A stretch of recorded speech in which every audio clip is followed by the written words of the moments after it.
Les travaux de réalisation du tronçon de 44 km reliant Ghardaya à la ville de Berrien vont bon train. Un projet stratégique inscrit dans le cadre du plan national d'aménagement du territoire.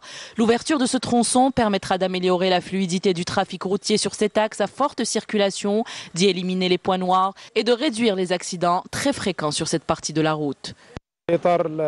Ce projet s'inscrit dans le cadre du dédoublement des voies de la RN1 partant de Blida vers Mni'a. Nous avons commencé les travaux à partir des frontières de la wilaya de l'Arwat et nous avançons tranche par tranche.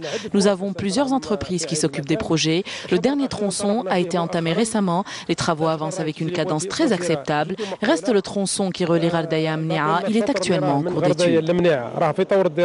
Ce projet routier s'inscrit dans le cadre du dédoublement des voies de la RN1 au départ des wilayas du nord vers le sud du pays, dans le but de moderniser cette route, mais aussi de contribuer à l'impulsion du développement économique dans la région, qui en aurait d'ailleurs bien besoin. Berrien, une daïra en chantier, elle accueille une multitude de projets qui sont pour la plupart à l'arrêt pour différentes raisons. L'un des plus attendus par la population, celui de la réalisation d'une polyclinique au quartier des Moudjahidines.